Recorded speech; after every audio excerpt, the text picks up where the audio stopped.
you can see there, economists don't believe the headline. Spencer Jakab's ahead of the tape column. That's what we're talking about today. Not Spencer Jakab's ahead column, which is on page A1.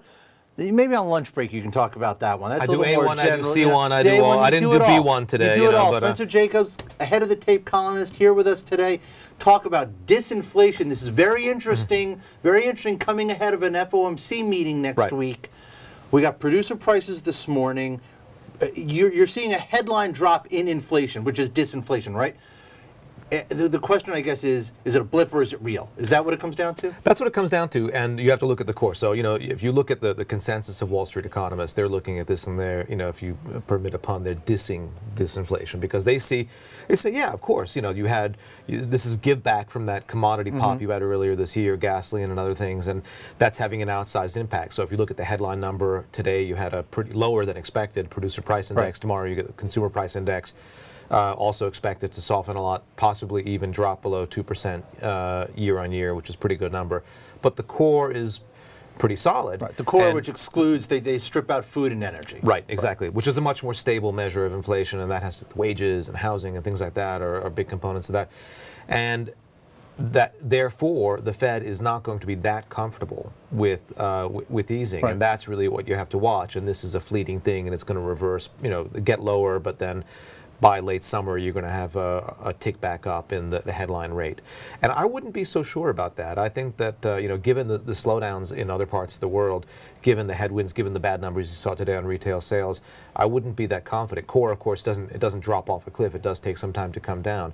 But it could potentially get closer to the levels where, let's say, we're, QE2, than it was where QE2 was launched, which was a lot lower still than it is today. Yeah, well, look, I mean, we know now that all the world's big economies are slowing down at the same time.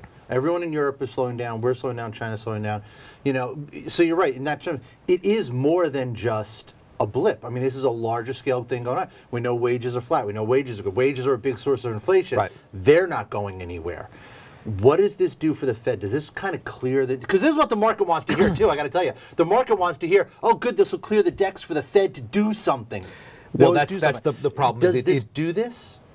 If the core were to come down, and that does not happen quickly, it would take several more months. It didn't come down today, and the PPI actually ticked higher. Tomorrow, it's likely maybe to come down just a tiny bit, 1/10 of a percentage point year on year in the consumer price index, which is more important.